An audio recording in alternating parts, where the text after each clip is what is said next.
Good morning, everyone. Thank you so much for joining us today for Community Organizing Under Extraordinary Circumstances. My name is Lisa Mae Simpson. I get to serve as the Vice President for Learning and Engagement at Forefront.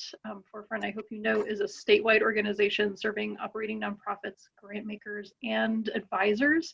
And our mission is to build a vibrant social impact sector for all the people of Illinois. Today's conversation is a continuation of our virtual summit, which took place back in June, and an extended conversation about the themes that we introduced during that summit, solidarity and resilience.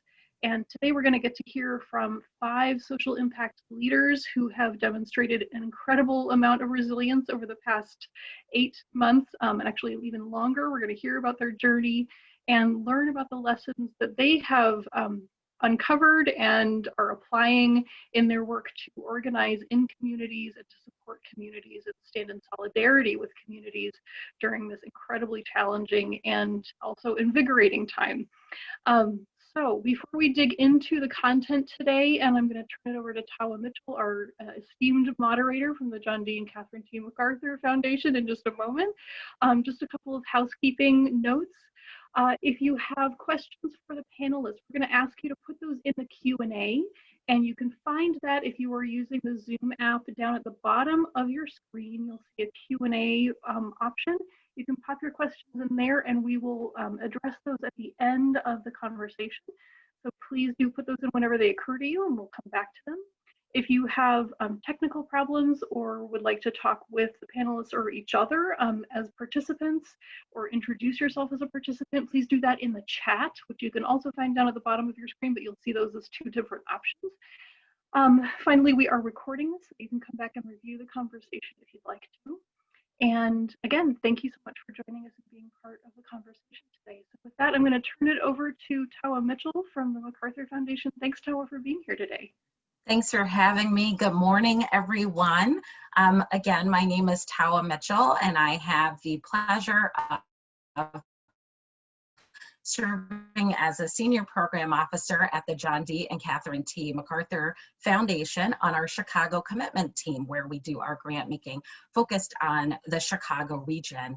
And in that capacity, I've had the great pleasure of serving on the Illinois Count Me In Funders Collaborative Group, which I have gotten the opportunity to meet wonderful grantees from Chicago, certainly, but also throughout the state of Illinois, who are all working on the very same issue of getting out the count and ensuring that each one of us is counted in the census for this year.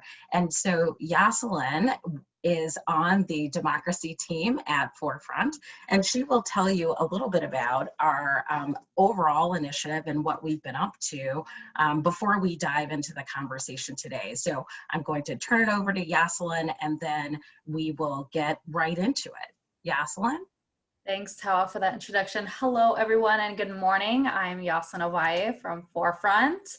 I'm the associate manager, so let me pull up my presentation right now to give you guys sort of an overview of our program.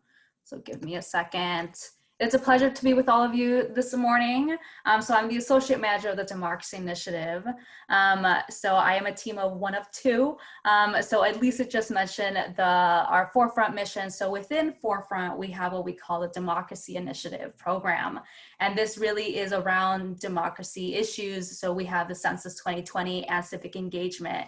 This program basically launched back in 2018, and we've been doing really heavy civic engagement work across Illinois. Specifically, I really want to highlight, of course, our Census 2020 work.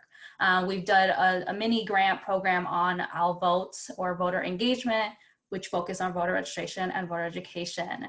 So within our Census 2020, we have 2 tables. We have our coalition, our statewide advocacy coalition, and our Illinois Count Me In 2020 Funders Collaborative, which Tawa just mentioned. So I lead this work with my colleague, Anita Banerjee, who is the director of the Democracy Initiative, and she's also with us today. So to kind of dig a little bit deeper into our program, so we have a Funders Collaborative table, which is about 22 funders at the table they actually pulled together $1.75 million. Then we granted out to 42 grantees across the state to do on the ground field operation work around the Census 2020. So I bolded MacArthur because she is our moderator for today.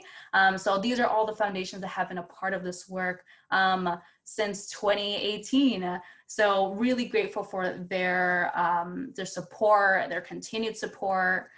So that being said, I just mentioned we did have 42 nonprofit organizations. These are all of our organizations. I actually bolded the ones that we will be hearing from today and hearing all the incredible work that they've been doing for over a year, actually. So back in April of 2019, we announced our grantees, and then they began doing their work back in June of 2019. So they've been doing this work for over a year now. And so you'll get to kind of hear the pre, the during, and then what things to do for the future in this conversation, which I'm really excited for all of you guys to hear. So that being said, so we launched it then around the ending of 2019. We actually partnered with the city of Chicago as they had appropriated, I believe, $2.75 million. And then they partnered with us to do about together of almost $500,000 to then partner with us. We got Uber, then also the Department of Aging in Chicago pooled more funds to then grant out to 34 additional nonprofit organizations in Chicago to do this field work. And they began their work actually in March. So right as COVID hit, they were kind of also shifting their efforts along with what we were all going through. So we have actually Workers Justice, for Racial Justice, who's actually in both of our cohorts. So we have 2 cohorts and part of this program. So these are the lists of our Chicago grantees. That being said, that's part of our work. That's the field work that our coalition, but we're also partnered with a national nonprofit organization, which is the Leadership Conference on Civil and Human Rights. They host a Census Counts campaign. And so Forefront is part of this sort of national coalition that also have been doing census work. And they've been our partner, our guidance throughout the Census 2020.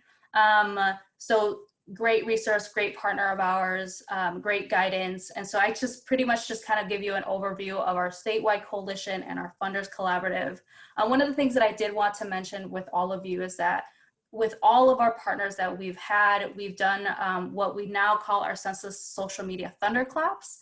So to give you a little brief overview of them, they are what all of y'all have heard is Twitter storms or social media blitzes. This is sort of our rendition, the Illinois version of that, of doing a social media campaign where we just kind of allow about 90 minutes to an hour to just amplify as much noise around the Census 2020 to inform our communities. So the reason why I bring this up today is because we're actually hosting our next one, given that there is still a lot of uncertainty around the census deadline. We're actually going to host another one. We've been doing this series, actually, apologies, for about like every 2 weeks since April. And it's really kind of became a national best practice.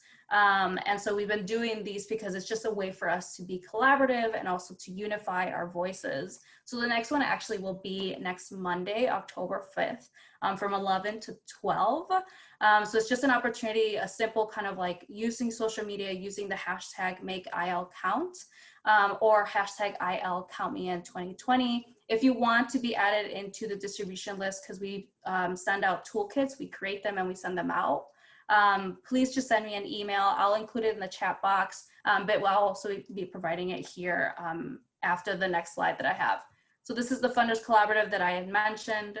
And then we also partner with the state, with our government partners. So we partner with the Illinois Census Office at the Department of Human Services. We partner with Cook County and the City of Chicago. Because when it comes to the census, it's about collaboration, collaboration, and collaboration. And you're going to hear it even more in this conversation.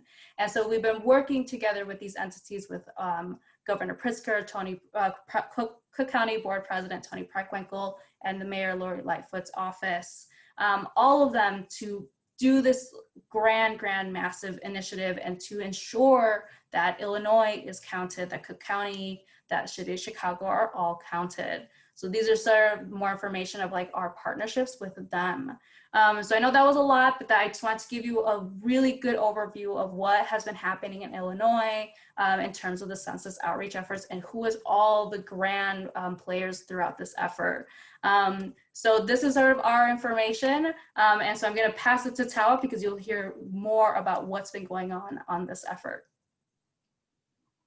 Thanks so much, Yaslin. That is extremely important context as we introduce our panelists and our speakers today, because we know that nothing happens in a vacuum. And so everyone has an important role to play, no matter where they sit, in terms of getting out the count and ensuring that we all are part of this democratic process. So thank you so much for explaining that infrastructure.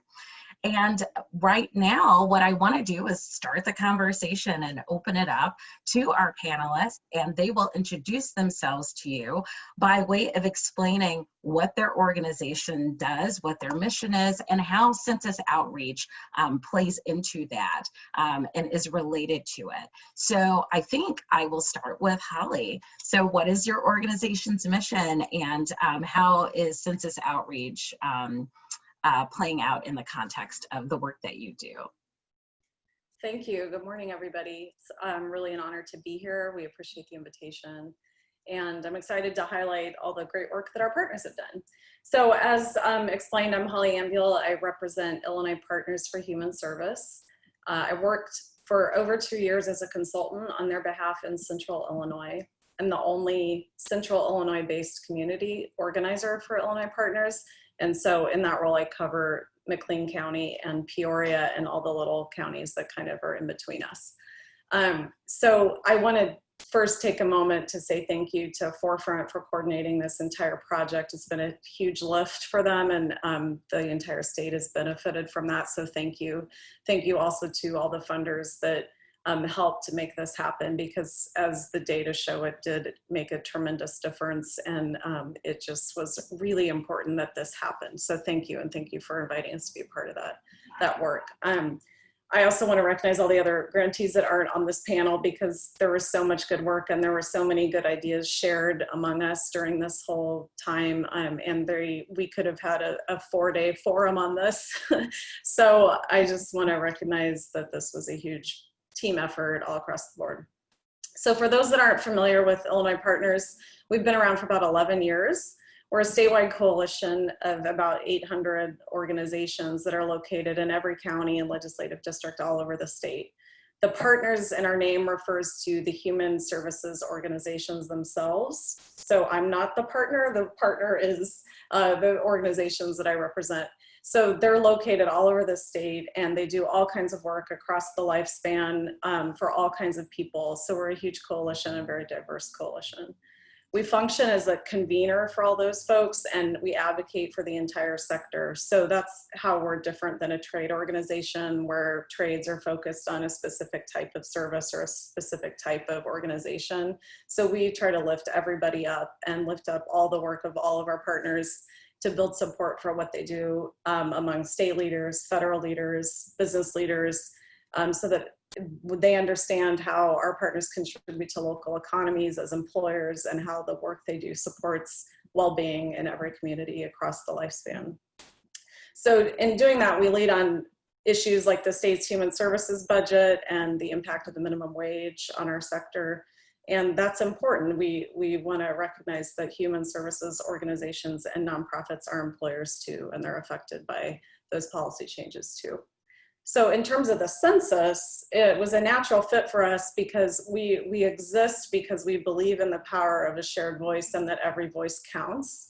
So, and when we pitched our role to Forefront originally, we decided to focus most of our energy downstate, because we knew there wouldn't already be naturally a lot of activity and advocacy in the Chicago area. So we decided to focus on areas outside of Chicago. And that ended up being important because there's not as many grantees downstate. And I represent the only direct grantee in our community. So I've been working on it actually since the fall of 2018, when I had my first local meeting with MALDEV, someone from MALDEV came down to kind of kickstart people's attention to the upcoming census. And we met at that time with school district officials and the health department, and kind of just wanted to make sure it's on people's radar that this was coming and it was going to require all hands on deck. So since then I've been working with I've served as the liaison to the local nonprofit community and the faith community here. And I've worked in tandem with other players, and some of those people are on this call, so I want to recognize their leadership.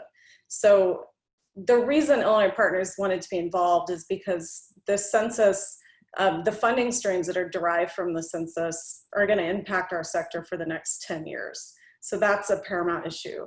Secondly, the people that are served by human service organizations are often those that are harder to count and that don't have as much of a voice. And we want to make sure that their voice is heard and that they're represented in this process and in our democracy. So I want to recognize my colleague Kate, who covers Southern Illinois. She lives in Carbondale, and she's been a part of this work too. So I'm going to speak to some of her work as well in Southern Illinois. And then I know Alyssa Cooper from the McLean County Regional Planning Commission is on this call, and she's been the leader of everybody in our community, the whole sector, the whole cross-sector collaboration. So I'll speak to some of those as we move along, and I'll stop there for now. Thank you. Wonderful. Thank you so much. And Byron, why don't we pick up with you next? Your organization and the context of the census in terms of the mission of your org and how the census work plays into it. Yes, thank you. And so I'm Byron Fager from the Southern Illinois Community Foundation, and I would echo, all of the thank yous that Holly had as far as, the forefront and with all of our partners as well, all of the different organizations that we worked with. For the most part, we did a large part of regranting, so we certainly couldn't do it all without all of the partners that were with us. So we serve the 17 southernmost counties of Illinois, and our mission is to serve those communities in their needs through philanthropy, capacity building, and community convening. And it's that last part called community convening where we find our role in educating our communities and our nonprofits in the importance of the census. So the many various needs of our communities can only be met when we have adequate and sustainable financial supports. So undercounting for our population in Southern Illinois, it really puts the lives of our residents in jeopardy, because when we don't have the resources to provide vital services, then there just aren't a lot of other places to go for it. In Southern Illinois, that's one of the things that we do suffer from, is that we have, and we'll talk about it again later in this conversation, is that we have a lot of very rural areas that suffer from either food deserts or healthcare deserts and things like that. And all of those are important to the census, whether how our hospitals and what hospitals we can have down here, and even our mass transit system to help get people to all of those services. So that's where our role in the entities that we worked with to help educate, we really focused on a lot of those other areas that were just they were the hard to count areas are also the places that are hard to get to and hard to get services to as well. Very true. And Joy, do you want to introduce yourself and tell us a bit about your organization and how the census fits in to your work? Yes, I would love to. Good morning, everybody, and thank you, Forefront. I really appreciate being on this call this morning. So my name is Joy Wells. I am the political director for the Workers Center for Racial Justice. I actually started as an inclusive democracy team member, going out into Black communities, talking to residents, got involved in organizing, and now here I am as the political director. So this really speaks to the grassroots aspects to the Workers Center. But we are a statewide grassroots Black liberation organization, fighting for a fair and inclusive society that really benefits all people. We were founded in 2012 by a group of formerly incarcerated workers. And so our core work focuses on Black workers, their families, and ways to eliminate higher rates of unemployment, underemployment, and over-criminalization among Black people. So essentially, we work to give voice, representation, and power to Black communities that are voiceless. And we do this through organizing, education, policy advocacy, leadership development, and civic engagement. So our primary base is on the south side and west side of Chicago in primarily Black communities. But this ties directly to the census outreach because we work to ensure that all communities in which we serve who have been historically underfunded and underrepresented and undercounted for the census are adequately accounted for. I think too, this also the disparities that we've seen when it comes to hard to count communities being counted for the census, it also correlates to our policy advocacy that we do around social and racial justice in the city of Chicago and also the state of Illinois. So it's been a nice journey working on census work, and I've been happy to partner with our other partners as well. Thanks so much, Joy. And Shelley, bring us home. What is your organization and the mission, and how does census outreach fit in? Thanks so much. And again, like everyone has said, I'm so appreciative of Forefront and all the partners that have come together and just helped make this effort so successful. So I am the new state director of Gamellia of Illinois. And I took that position in January. And Gamellia of Illinois covers the Quad Cities, Chicago, Springfield, and East St. Louis. We have affiliates in all 4 of those areas. I am the executive director of Faith Coalition for the Common Good, which is located in Springfield. And I helped build this organization 12 years ago. And we are part of the National Gamaliel Network that does faith-based community organizing. So we are very much a grassroots organization. We are on the ground training most impacted people, those impacted by racial and economic injustice, to be able to use their own voice and their own stories in the public arena to create systemic change. Our mission is to work for racial equity, civic engagement, a fair economy, and participatory decision-making. And so, like I said before, we believe that the people most impacted must be at the center of the decision-making process. And all of our policies reflect this goal. Our issue task forces are led by impacted persons. Our education task force chair is a single mom with 2 school-aged children. Our transformational justice task force chair was previously incarcerated. We also work with a group of about 40 people, 40 of our leaders, to educate voters and to get out the vote. And we're nonpartisan. Since we're a 501c3. And so the low voter turnout communities are the same hard to count communities that we've been working with on the census. And so it's like a spider web to me. Everything is interconnected. All the work that we've been doing for the past 12 years and reaching out to the hard to count communities and the relationships that we have built with those hard to count communities have helped us reach out to folks and talk about the census through our faith congregations, through our organizations, through the neighborhoods, and just the different families that we know. We have been able to really connect with folks at a very deeper, much deeper level regarding the importance of filling out the census. And it just all connects to all of our work. And like I said, everything is about relationship, and that's key to the work that we do. Building relationships, building deep relationships. It's what motivates people to act and to get involved, but it also is what we use to move decision makers to make those changes in laws, policies, and procedures that need to happen. Thank you. I couldn't agree more. And obviously, resources and representation are two of the key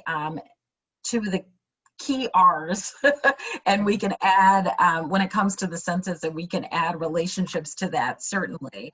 And so I'm hearing that all of you are focused on relationships. All of you are trying to increase the representation of your constituencies in the census and ensure that they get the adequate resources. I love that. But those are the common themes. And then I'm hearing Central Illinois and McLean and Peoria and Southern Illinois and the Quad Cities and Springfield and the South and West sides of Chicago. And these are varying geographies, certainly with different contexts in terms of where the communities sit. And I was wondering if you could speak to what is unique within your context and your community with regard to hard to count populations that you're aiming to reach. And so some of you have touched on partnerships and collaboration too, but how does that play into trying to reach those populations, and what's different about where you're located or the approach that you're trying to take? And we can start, let's switch it up. Let's start with Joy. All right, sounds great. Thank you so much. So I guess I can start with the community in which we serve. So we serve Black communities on the south side and west side of Chicago, and also a few suburban areas as well. So just to name a few, we're in South Shore, Inglewood, Woodline, parts of Hyde Park. We work in Harvey, Malcolm, Country Club Hills. And I think what's key about these communities is that we're working with people who have been formerly incarcerated, who reside in low-income houses, in neighborhoods that are over-policed and over-criminalized. And so when it comes to being counted for the census, these are particularly hard to count populations because of their fear and mistrust with any involvement with the government. And so there's a lot of mistrust when it comes to being counted for the census. But what I think is unique about our organization and reaching this geographic is that we are a Black-led organization, which has really helped us to build strong relationships, as mentioned earlier, with these hard to count communities. So we're working year-round with engaging these communities, working on civic engagement and really building trust and a strong relationship with them. And so that has really helped us to reach these communities and get them counted. And so I'll stop there, but I think that's a really important key to doing this work, especially in hard to count communities, making sure that you're seen, making sure that you're being relatable, and making sure that you're building that relationship of trust. Thank you. Byram, do you want to pick it up in terms of what you're seeing in Southern Illinois and the communities that you serve? Yes, thank you.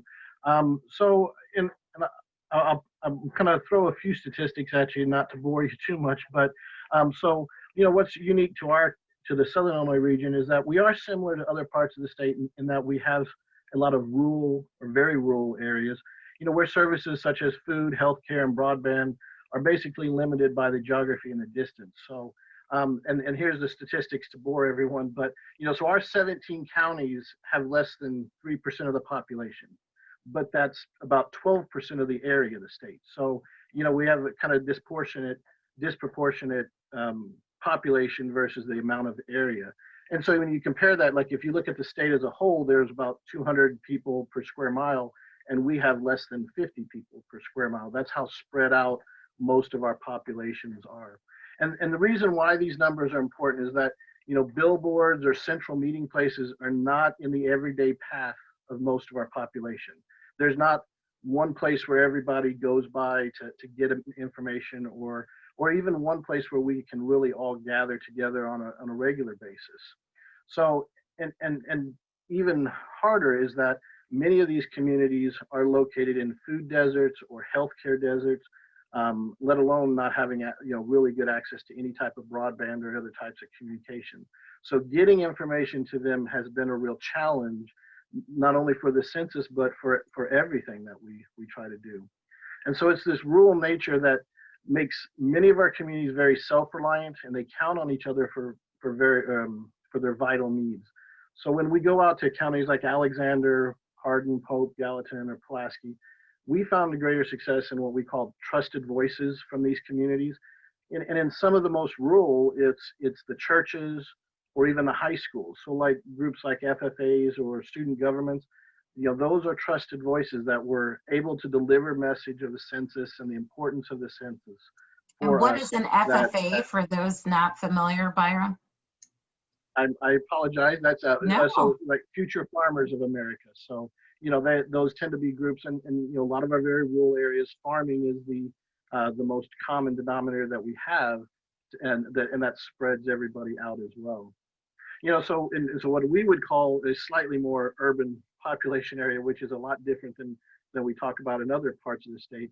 But in those areas, we were able to use signs and social media to get the message out. And then we were able to focus into, again, what in Illinois we would call a more urbanized area is, as senior citizens and food banks, those are in some of these hard to count areas.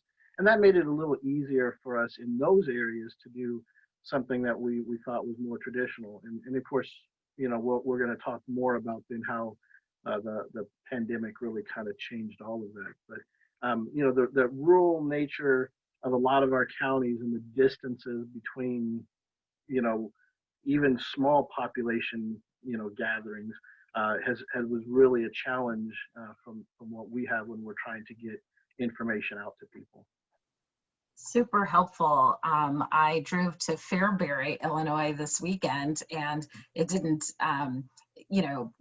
2 hours away and not that far, but just being there is extremely like a different context, and you really get a sense for just how spread out things are and how different just a few miles away a context can be, and especially when we're talking about work like this. So thank you so much, Byram.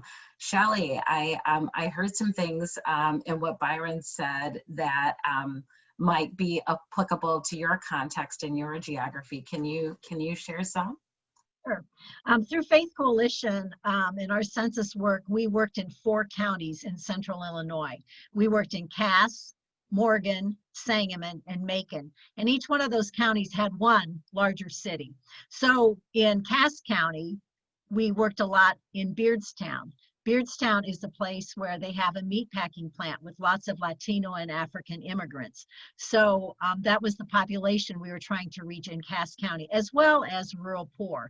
And like Byram said, when you're out in a rural area, you've got a lot more land to cover, to try and reach folks.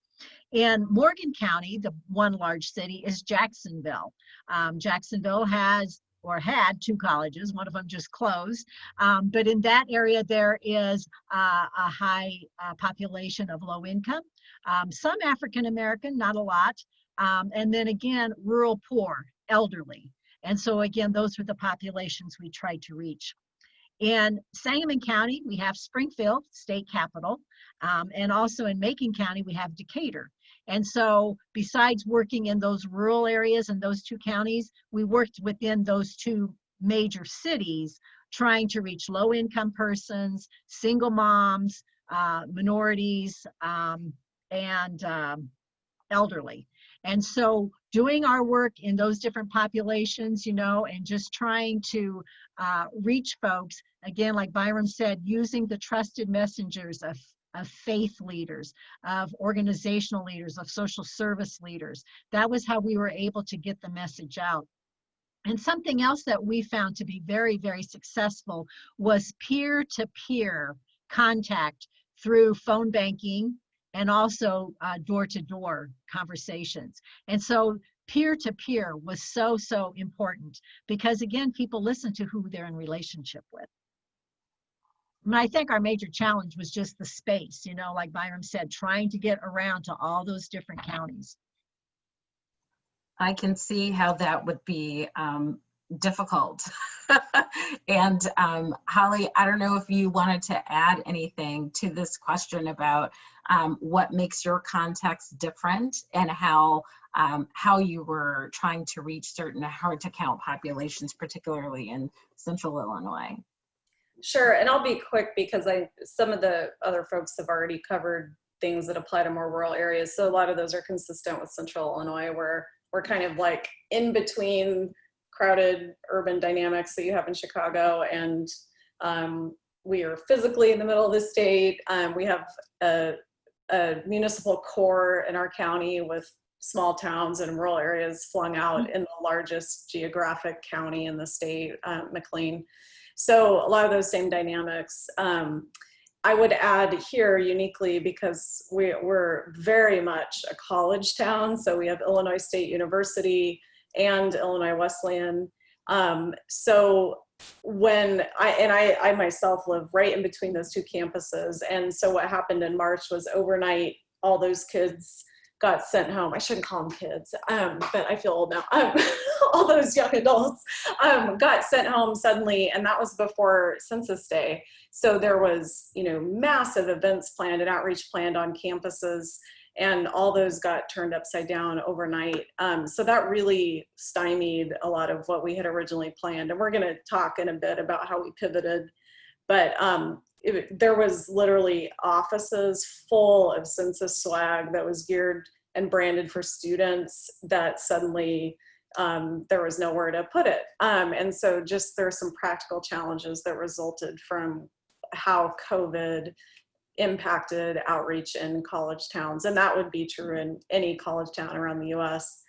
In Southern Illinois, where my counterpart Kate works, they had, Byron mentioned some of those challenges. People are far flung, and it's hard to get people together physically under normal circumstances, and generate big crowds that you can leverage for census outreach and get a lot of people to sign up all at once or whatever. So we were already thinking through how to do that before COVID, and then COVID made that even harder. So I'll stop there, and I know we're going to talk in more detail about what we ended up doing.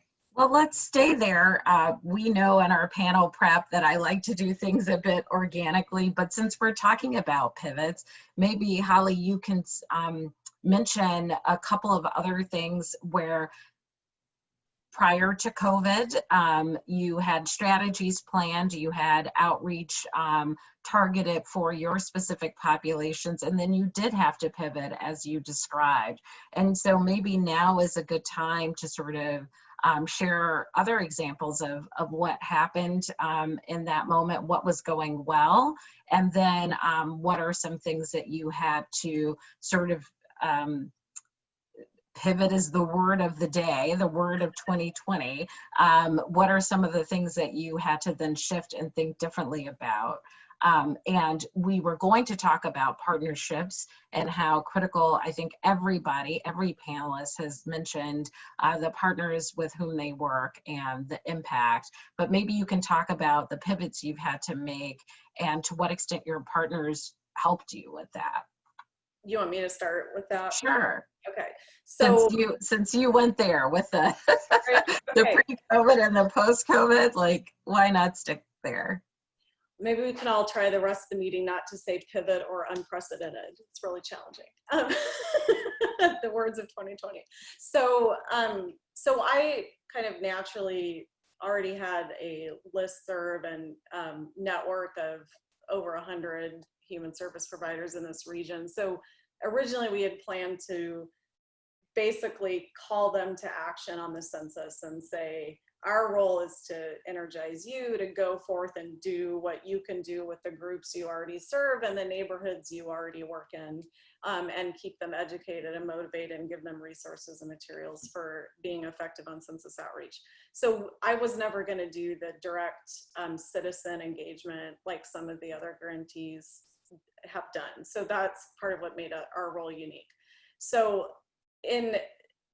prior to COVID, I had a huge kickoff meeting last October with over 35 organizations in person where we sat down and we workshopped what neighborhoods we're going to do and what we were going to do and who's going to do it. It was very specific down to all the hard to count groups in our community and all the neighborhoods that we knew would be challenging. And so all of that kind of got turned upside down. We had originally planned to do sites at nonprofits and throughout the community. It was very specific, and so we had to rethink all of that. And you'll hear that from everybody. So, and I had also had a meeting with the McLean County Interfaith Organization, which is a group of about 80 congregations from all different faith traditions. I presented to them and we gave them tools, and as a result of that, one of the churches here actually dedicated a whole service to census and talked about why it was important and how it connects to faith, the faith tradition. So there was lots of really cool stuff going on and a lot of unique partnerships in place. So then in mid-March, when the whole state shut down, we had and myself and the group I worked with on the Complete Count Committee led by the Regional Planning Commission, there were over 80 in-person events scheduled. Some really big ones on April 1st that were going to be like, like a party downtown, like census party and normal. And so all that stuff got canceled. And a lot of the key sites that we were going to leverage, like Head Starts to reach out to children who are the hardest group to count, they completely closed their facilities for a long time. And so we had to all kind of rethink quickly. We started having some Complete Count Committee meetings remotely. We shifted to online events. We doubled down on efforts to message through social media. And we really put a lot of energy into generating media coverage. So we couldn't have big events to get people out, but we could have a small thing that then would get big coverage. The NPR station here did a really good job. They covered it repeatedly over and over, which we're really grateful for. And then we started to leverage things that were happening as a result of COVID specifically. So with all this census swag that was kind of languishing everywhere, we started to brainstorm like who could actually use it. So I started driving around the car full of stuff to like food pantries, meal pickup sites, libraries, started tucking flyers into curbside book pickup orders. We had the idea to do yard signs because everybody is, like trying to get out of their house and walk and ride bikes. So we put yard signs all over the community. There's hundreds of them still all over the community. We created a brand as a community. So McLean County Counts has its own logo, and we put everybody use that on everything. So that was a really great way to coordinate efforts. In Southern Illinois, Kate coordinated buying a digital billboard, and that was placed in Metro East in a really high traffic area. So that was a great thing that we could do with the grant funds that we would not have been able to do without grant funding. So all that to say, with all the creative thinking that took place, not just by me, but lots of people, we ended up still being able to pull off 78 events in McLean County alone.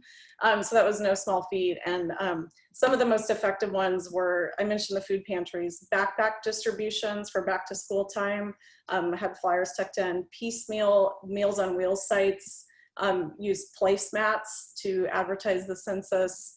The libraries did virtual census story times, and then even at events hosted by Black Lives Matter and League of Women Voters and things that weren't specifically about census, people effectively weaved it in and talked about how in the protests following the murder of George Floyd, how part of how we can build power and give people a voice is by engaging in the census and voting and other issues. So it was a really key opportunity at a protest with hundreds and hundreds of people. The NAACP circulated a printed flyer that mentioned ways to engage, and one of those was the census. So there was a lot of just really creative thinking that went in, and people sounds like it, yeah. They could, so yes. Those are really helpful, tactical and practical examples, I think, of how people have been creative in this time and tried to really, really increase the count. And Joy, a couple of things she said made me think about your work in terms of giving voice and building power, and how the census is sort of critical in that. Can you share some examples of maybe some things that you had planned pre-COVID, and then where your organization had to pivot to ensure that those same goals were accomplished? I think about building voice and building power and amplifying voice, and using the census to do that. Yeah, definitely. I would say before COVID, we were running a pretty robust canvas operation, going out on doors pretty much 5 to 6 days a week, talking to voters, talking to residents in these areas, and ensuring that they had all the information that they needed to vote. I mean, not only to vote, but to get counted for the census. And so once, I guess even along with that as well, we were holding bi-weekly membership meetings where we would invite people from the community that we were talking to about the census and encouraging them to come and get involved with our organization and then also just learn the tools that they need in order to get counted, and then also just providing space for them to actually fill out the census.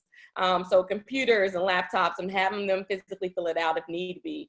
And so once COVID hit, that pretty much stopped our outreach with being present in the community. And so our main goal after once COVID hit was to ensure that we stay present in these communities to ensure that these relationships were continuous and continuously being built and maintained. And so what we decided to do is our census outreach became all phone banking. And so we did all phone banking, reaching voters, but then what we did was instead of our membership meetings and things like that in person, we pivoted to do those via Zoom. So there was still, after that phone call, we put face to voices and we're able to still be in community together to build that sense of trust. And so along with those Zoom meetings, we held a series of Black Resilience Roundtables, which are their online public dialogues about how we as a community can build power in the midst of this pandemic, in the midst of the racial violence we were witnessing, and then also how to stay resilient during this time. And so those were a massive, I think, pivot during COVID-19. I know she said we shouldn't use the word pivot, but that was That's very okay. Next time we'll have census bingo, like pandemic census bingo, and we'll just get our points that way. Yes. We also held some listening sessions with community members, so we can hear from people in the community about, you know, how we should be engaging during this time, and then just also communicating with them about why it's important for them to be counted, and two, just learning from them what resources they would like to see in their communities from the census to really get them invested. I will also say we did a lot of work with just providing resources in terms of making sure that people in these communities had resources they need in terms of this pandemic. So we collaborated with local organizations and churches to give away supplies, COVID stipends, food and things like that to just help them stay afloat during these hard times. We have also been doing Friday Digital Day of Actions, which has been really nice. Basically, we have members in the community join Zoom calls. We also send text. So Outvote has been a really great tool for us during this time, doing friends and friends text messaging. Like previously stated before, there's a you're able to connect more with people when they when you're receiving the information from somebody that they know. So we've been having that friends and friends text messages, and then also peer-to-peer as well, but giving them information about how to get counted, why they need to get counted, and the importance of that, but still creating that community sense through those Zoom calls. Let me see what else. We've also increased our digital organizing capacity. So we are heavily utilizing Facebook, Instagram, Twitter to engage with these communities. And I guess, like I said earlier, we're our main priority has been making sure that we continue to engage with these communities and be present. So yeah, I'll stop there. No, that's super helpful. And I know, again, in the chat and in the Q&A box, there have been questions around these very tactical strategies. So it's very helpful to hear them out loud.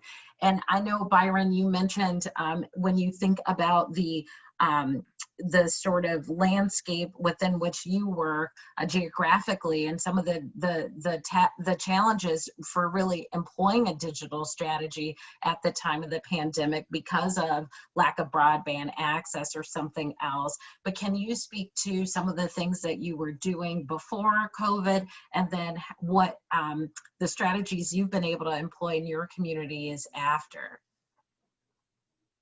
Absolutely, and Holly saying some words that we try not to use. So the word I try to not use now is unprecedented because it just, we say it over the unprecedented pandemic, all that stuff. So I'll add that to our list of words that we now try to avoid using. But the pandemic did it. It turned our original strategy of those community-based meetings, to one where we found where yard signs and handouts and like Holly talked about, going into this, we thought yard signs are just not going to be. We'll print a few, but we're just really not going to spend. And then we were ordering them by the dozens because people were doing on their walks or in our more rural areas, it was kind of like a driving game. Let's get out of the house, but we can't go and talk to people. So let's drive around and see how many, maybe with our grandkids or kids, how many different yard signs we can find.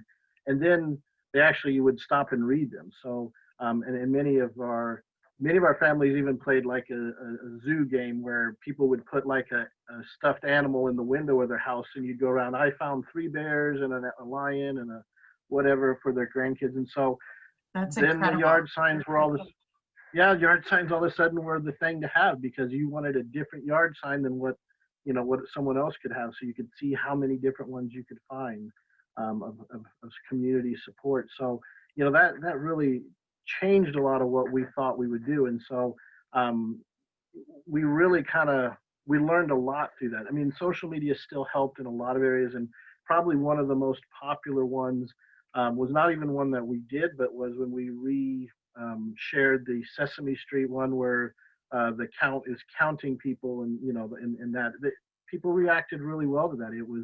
They watched it with their kids, or their kids told them watch this, and that became something that started a conversation on the census that we really didn't expect to do.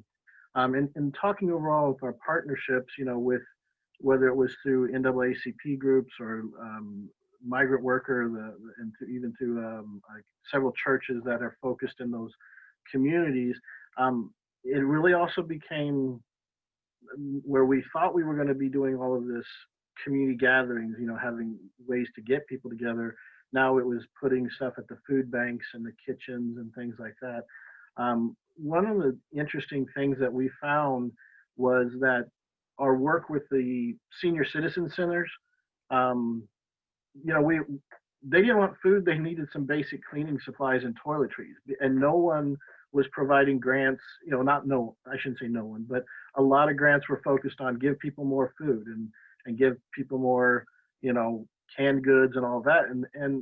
But a lot of our elderly people were afraid to go to the store for their health, so they could, and by the time they did get to the store, there's no toilet paper, there's no disinfectant or anything, and so they were going without those supplies, but they had a stockpile of all this food given to them. So with some of the community centers we went to and said, let's go find toilet paper, and then they were more thankful for that, and it's something that I hadn't considered early on, that I said, well, we don't really have a good way to wash dishes right now because we've run out of all detergent or all of those things. And so they were getting bread, they were getting milk, they were getting protein, but they weren't getting those other supplies. So when we were able to put together some bags of those other necessities, then our flyers talking about the census were important, and talking about the fact that those community centers are supported by taxes and everything. So if you don't have, if we don't get counted, then no one knows you're using these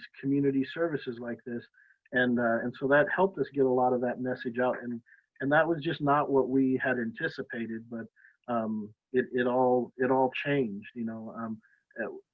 and I think one thing that I mentioned now, what you had asked a question on the written stuff earlier, like, lessons, like we discounted yard signs, and then we found out yard signs were the way to go. We just didn't anticipate that. And luckily we had a source where was able to get us a lot of them really quick. And we had groups calling us saying, could you get us 10 of these signs? And we would turn them around in less than a week. And it really changed the dynamics for us. And we were thankful that happened, because otherwise we were struggling, like Holly talked about. And I bet if you looked at all of the people watching in this panel, how many people are still driving around in the back of their car with signs and swag and all this stuff. Like, what am I going to do with, 100, 1,000 buttons or stickers or all of this other swag? I mean, I have it. The person in the office next to me has it. Like, we joke, like, I'll give you 2 bags if you'll take 10 of these. And we're trading to try to get room in our cars at this point. I love these stories because they're so human, right? Like, you know, we're so caught up in increasing the count, and it is important for the reasons we've all talked about, and the representation and the resources. But if you meet people where they are and you give them something that they need, they are going to be more inclined to listen to these other aspects. And sometimes we forget that people have immediate needs now that need to be addressed, and these other policy needs and opportunities can be interwoven with those. So thank you for sharing those very practical stories and examples. And Shelley, I don't know if there's anything left to say about the pivot and the pre and post COVID, and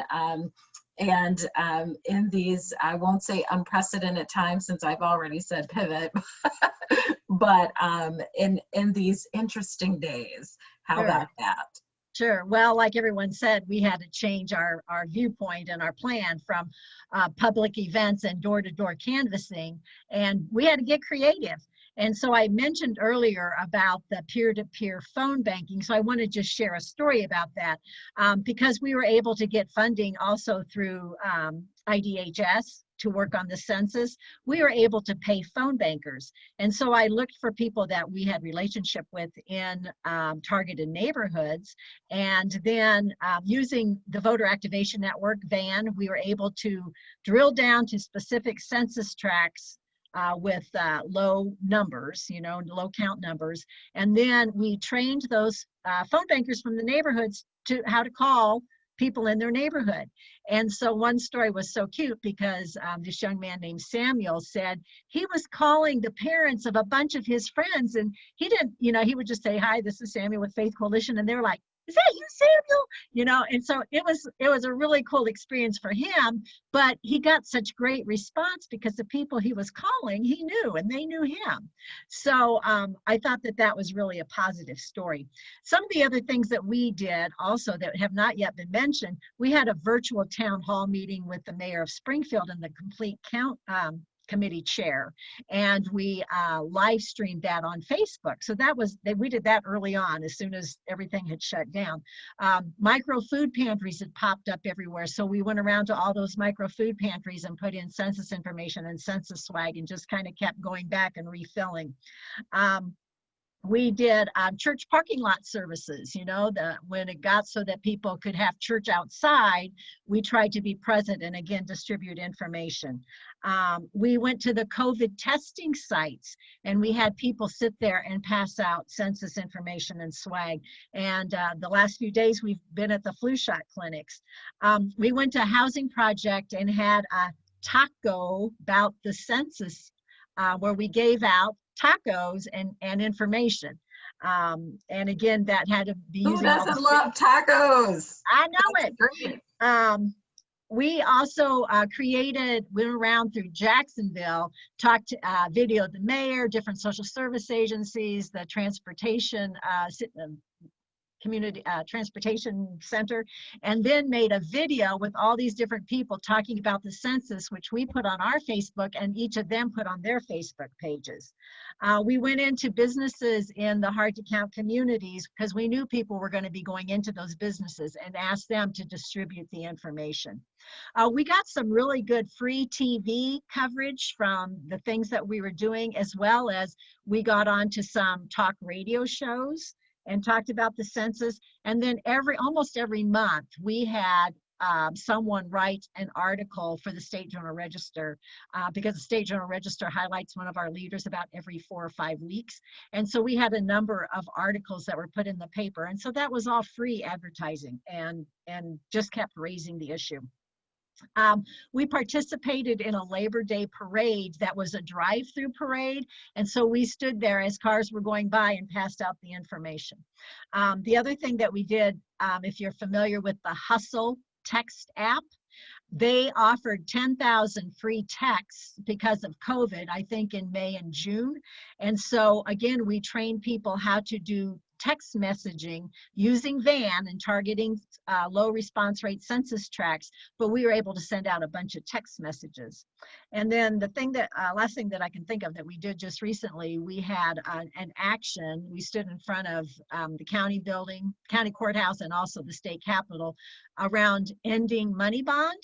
But then as we were standing there with our banner, we also were passing out census information, because we thought we might as well combine the two. We were seeing people and we're out in the public with our face masks on and all that stuff. But again, we just had to get creative, and it was fun, it was exciting, and kind of stretched us a little bit, which I think is always good. I think that's incredible. And all of you had something that was unique, that was very, very attuned to your area and the communities that you serve. And as I think Gabe Lyon pointed out in the chat, even if organizations aren't directly working on census outreach, these tactics and strategies are applicable to other issues that we care about, that we can also leverage community voice, leverage relationships, leverage partnerships to sort of bring together and increase knowledge and activity around these issues. So I love hearing about all of these, and I'm sure I speak for all of those who are gathered here today.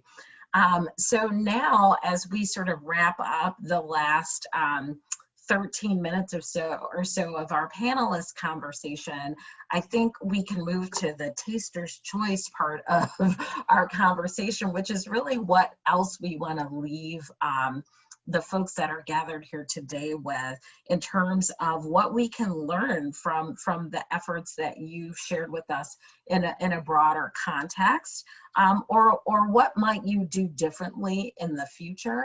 And lastly, I would say, you know, the census comes around every 10 years, right? We don't want to lose the opportunity to build and learn from what each of you has created in your context.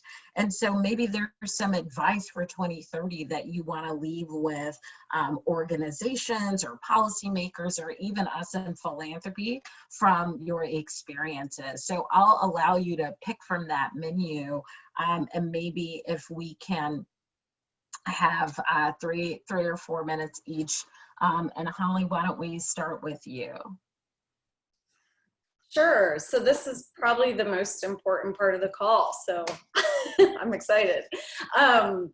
First, I would say a lot of people have been, well, several people have asked in the chat for feedback on whether or not these efforts have worked. So that might be something we can all comment on too. So first, I would say you can look up the data and dig down into the county and tract level if you go to the mapping tools. So if you're interested in what's going on in your community and how it compares to 2010 and how many people responded online versus in other ways, you can do that. So if you go, just Google 2020 census self-response or 2020 census maps, and you'll find it. There's several different tools out there with really sophisticated data that's updated continuously in real time. So I think the impact has been that COVID has definitely affected self-response rates and overall rates. There's no question, despite the fact that it was extended in terms of the time period that we had to do the work. Some significant things have changed since the last census, like how group quarters are treated in the counts. And so in some cases, like college towns, it'll look like a very depressed self-response rate, but that's because the universities uploaded all their data in different ways and they don't show up as self-response. But I think we have done well as a state. We've surpassed the self-response rate as a state that compared to 2010. And then if you're interested in specific communities, you can go look that up and see where it falls. So there's still work to do if we have more time to do it.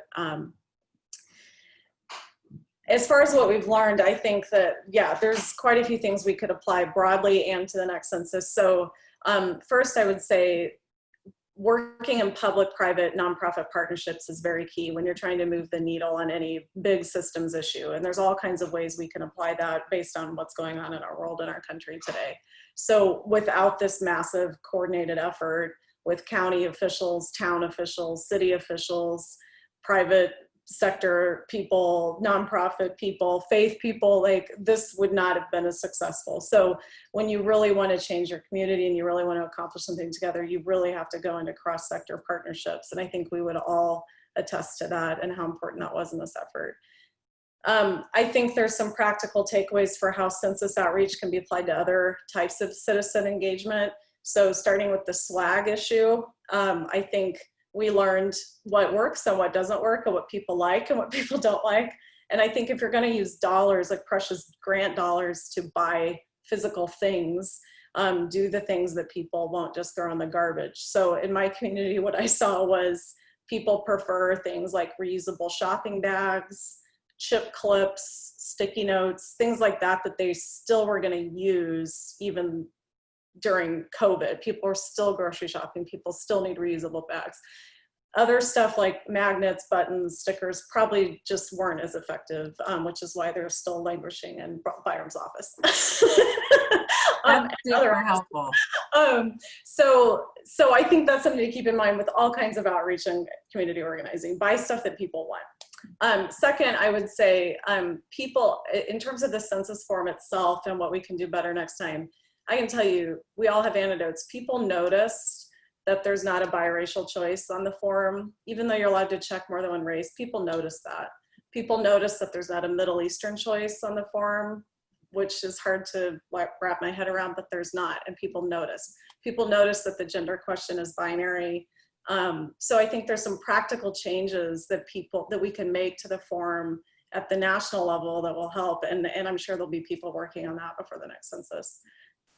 More broadly with community organizing, I think this was a long haul effort. It was a marathon, and I think that applies to other community organizing efforts too. It was really important for people to stick together, even when we started to get tired, when the deadlines kept changing, and people kept thinking it was almost over, and then just kidding, we're back to, and so that's, I mean, there's fatigue that's real, and I think that it's important for the team to stick together and all those cross-sector partners to be committed for the long haul, and cross the finish line and finish well. So I we were able to appreciate that, and I want to leave room for Shelley and Joy and Byram to share any last thoughts, and maybe we can come back to some of the other practical next steps and things to keep in mind when we get to the Q&A.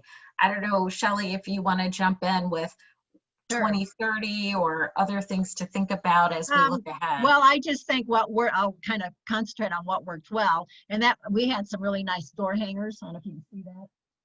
We were sure to put on the 800 number, and like when we were standing at the COVID testing sites, and it was a card that had few directions. It only takes 10 minutes. Here's the number. People would actually pull out their phone and do it right there. And so I think keeping things brief, but making sure you have the 800 phone number plus the online, I think that's really important. I think my advice for the future is that there was not clarity from the top, from the federal government. And there was a lot of conflicting information, especially, remember about the immigration question and all that stuff. And so that created, I think, a lot of fear in people.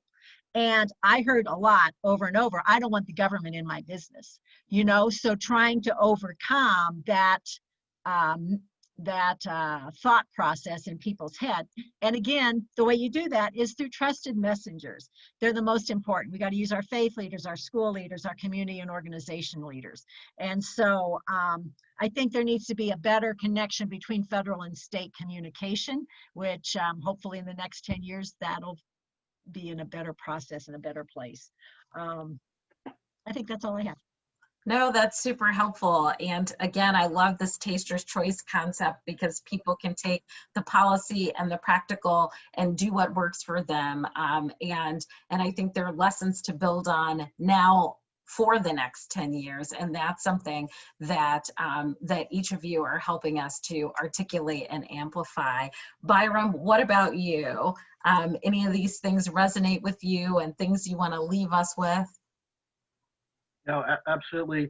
I think what I would focus on is that, expanding what would I do differently next time is expanding the groups that we were talking to. For us, the high school kids ended up being a resource that we underutilized, and it's something that's important for the future, because if you get them engaged, whether it's an FFA, Future Farmers, or a student council, or any other group, they have the ability to go out and take the message out, and they can do it as kind of in place of a chili dinner or something, which during virtual meetings, you can't really have a chili dinner, right? You can't do all those things for the regular type of fundraisers. So they were excited to go out and do it. And I think what's important is that, another important aspect of that is if we can teach our high school kids now, in 10 years, they're going to be ready for the next census. They already know now what it is. And that's what's hard about thinking about 2030 is that, it's 10 years, and that's a long time for everybody to forget all of these reasons about why the census is important. It's just so hard to be excited about something that only happens every 10 years. So I guess what I would ask is that if policymakers or nonprofits or funders, like we had for this, is maybe there's a way we need to do a census day every year, where we could do a thunderclap once or twice a year, where we say, hey, right now we're able to do this. We're able, our roads are getting paved, and here how much money is coming into our communities because you were counted in the census. Do you want to change that so we have, more in 10 years? Well, the next time we get a chance to change it's 2030. So, but if we remind people every year, how many new kids are born in our communities, well, they're not counted yet. They won't get counted until 2030. So if there was a way to keep that message of the importance, and we're going to look for ways to say, whether this social service agency or this road or this hospital, it wouldn't be here without funding, and the funding isn't here without being counted. And it happens no matter which group, whether we're looking for the hard to count communities or our senior citizen centers or wherever else. I just think our high school kids are the ones that if you get them excited now, in 10 years, they'll be the ones filling out the forms. Get ahead of that. True, very true. And Joy, the last word, things you want to leave policymakers, funders, practitioners with, or things that really you might do differently in the future, or something we can learn more broadly that you want to share with all of us. Yeah, I think there's two things that I'd like to speak to, and I think Byron really spoke to this as well. But there's a need to normalize census taking. I think there needs to be like a constant bug, especially in hard to count communities, that, the importance of taking the census, but normalize it in a way that is just like voting, just like paying taxes. Like, this isn't just a season, but it's your civic duty to take the census. So hearing this, hearing the conversation year round and not only for one season. And then I would also just add addressing and fighting racial and social disparities regularly, so that, this year there were a lot of things being thrown at us at once. So when we're fighting, these things regularly, we're always prepared and we're ready for the fight. And so those are my two takeaways. That is fantastic. And I don't know how we did it, but it is 11:14. You panelists are amazing, amazing, amazing. And there's been a lot of chat and activity about different ways that we can think about what each of you have shared. And I'm going to first answer a question, or not answer, pose a question from a Grayson Bork, who asks about the political climate and how the current political climate, and how it has affected your ability to convince hard-to-reach populations that filing a government form is actually beneficial to them. And I think that's a great way to kick it off. And I would also ask others to put their questions in the chat, in the Q&A box. And Lisa and I will be looking out for those, or you may have the ability to unmute yourselves at this point and simply speak up and ask your question. But let's start with Grayson's. And who would like to sort of address that? Have you seen any any indication that the current political climate is affecting people's willingness to want to fill out a form for the government? I'll address that first of all. I think that it started out when I would train my phone bankers that were from the hard to count communities, and just shared with them what the census offers and to how it really touches home. So they might have come in with the thought like, I don't want the government in my business, but then when they realize that the funding is determined from the census numbers for after school programs, for SNAP benefits, for senior services, then thoughts changed. And so I think it's so important to reach people where they're at and to really help connect the dots and the dollars, you know, that this really impacts your life. It's not something out there. It's something that is going to impact your life and your family's life. Super helpful, especially when it comes to things like potholes or things, you know, road infrastructure. Everybody has to drive on a road. And I think you're right, just taking it down to the very brass tacks. It's sort of like in Chicago, where aldermanic wards exist, and people don't really understand always the function of their alderman. But when you bring things home to a local perspective and how it impacts you, the WIIFM, everybody's favorite radio station, what's in it for me, I think that that certainly will help. And there, again, a lot of discussion picking up on the normalization of the census and making sure that it's a constant and steady drumbeat and not just something we do every decade. I see another question has popped up in the chat. Where is the list of all of the presenters and their affiliations? That was in the meeting invitation. I know certainly this webinar will be made available to all of those who are in attendance and those who may not be. Lisa, do you want to add anything to that? Is there a simple listing for all of the areas that the census info helps to provide support for? That's an excellent question. And I think if Anita or Jocelyn, is there a quick and dirty, like these are all the things that, you know, we focus a lot on the count and the representation that comes from the count. And so obviously our, which federal and state jurisdictions, who has an actual representative, that information feeds to the count, and certainly appropriations of funds for certain things like title programming and early childhood and education. Those things are all directly informed by how many people are counted and per census tract, as you've heard Shelley mention. But are there other sort of quick and easily accessible items that people could share, Jocelyn, about what the census affects? Yeah, so I think that I might even add the link. So there's a study done by Andrew Reamer that we always sort of reference to. So it's called Counting for Dollars, and it has sort of a breakdown by state of like where that funding kind of goes at. There's like an infographic. So I will include the link of where folks can actually really dig deep into it.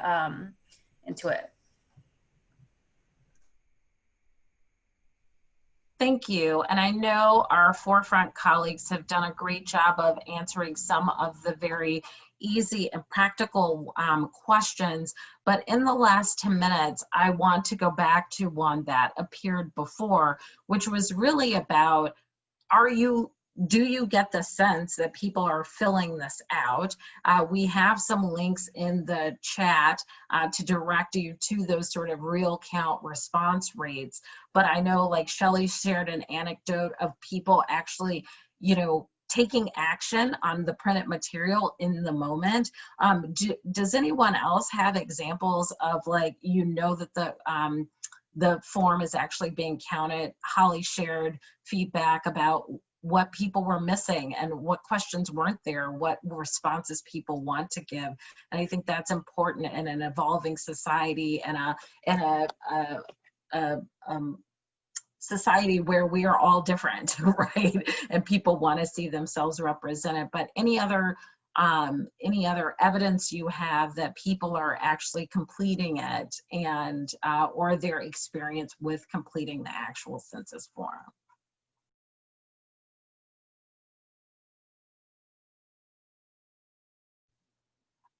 Okay, maybe we've addressed that already. I just wanted to make sure that the people felt heard in that moment. And are there any other raised hands in the participant section? I am not seeing any. While we wait for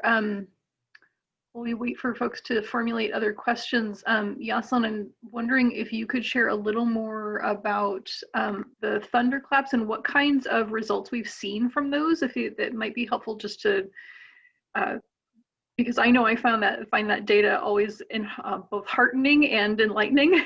So if you could share a little more about what we're seeing in terms of the results of those efforts. Yeah, sure. Happy to do so. So as I previously mentioned, we started them actually in March. It was just kind of like a launch of, let's see, we were launching our coalition video. And then, when Census Day happened, that was April 1st. So we were all kind of still going through the motions of COVID. So we were, this was the day that we had all been looking forward to, but let's just do this, right? And so the results were on that day alone. So the way that we calculate our the data from them is we do impressions, which basically means the hashtags that we utilize, how many times people see it on their feeds, and then also trending, right? Twitter does trending topics. So for that day, so April 1st, we had over 5 million impressions, and then we were trending, I believe, at #1 on Twitter. So that in itself, we're like, oh, we've made a lot of noise. This is amazing. And then that same weekend, we found out from the Census Bureau that in Illinois, our self-response rate actually had a boost of 3.8%, and it was actually the largest in the Midwest region. And so I think there's a bit of competition between like us and Michigan. So we beat Michigan, for example. And so that we're like, wow, we got a lot of noise. Let's continue doing these for the duration of self-response. So we did it 2 weeks after, and then again kept doing it. But what we saw, and what the Census Bureau then told us around, I think, the ending of April, is that every single time we were holding these specific thunderclaps, the Bureau was finding that in Illinois, there was a 1.5% bump into our self-response. So we're like, oh, it's working, right? We're seeing these results. And because of that, that sort of led into, this became a national best practice. We had states kind of asking us, what do you guys do? Looking at examples of our toolkits. So we were seeing, that this was actually helping and kind of like really amplifying the collaboration, the unified message, and kind of like letting our folks know about the census. So that was sort of like why we end up continuing doing this 3 years, is because it's just a great way for all of us across the state to kind of come together and talk about the census and just let our organizations know, or our communities know. And each thunderclap had, so not all of them, but there was a specific focus. So, for June, for example, we coordinated with the state, the county, and the city, where we did like a census, an Illinois Census Month. So each day was different. So we had like an Immigrant and Refugee Day one. We had one on Black Census Day of Action. And then we also had a Pride Month, because there was a lot happening in June. And so we kind of like, we were coordinating with the county and the state and the city. So it's just all coordination all around. And it just became sort of an example of what collaboration and coordination can do with the census. Super helpful. And there was a question in the chat from an organization who meets virtually with over 100 individuals weekly on the south and west sides of Chicago and the western suburbs. And they want to know if there's anything more that they can do to follow up with them regarding the census. And so I don't know, I know, Joy, that's sort of your area in terms of coverage geographically, but does anybody have any ideas for them as we get closer to our D-Day? You know, anything that they can do to help follow up with them regarding the census virtually? I would say one tool that has been really helpful that they should use if they haven't already is Outvote, which is basically a text messaging tool. I know like phone banking has been a really great tool to use, but we have been getting a lot of responses as well through text messaging. So doing peer-to-peer text messaging of the community you're trying to reach, and then also friend to friend as well. Thank you, super helpful. And anything that any of you want to, thank you, Lisa, for putting that in the chat. And anything that any of our panelists want to leave our attendees with, I would say a one-word response for something that you may want to leave our attendees with regard to the census and this moment that we are in. I don't think I can do one word, but we are doing the get out the vote now, and we have census swag left, so we're still passing that out. You know, people can still be counted till the end of October, I think. Right. But anyway, we're going to get rid of that census swag. Love it, love it. Anybody else, Holly?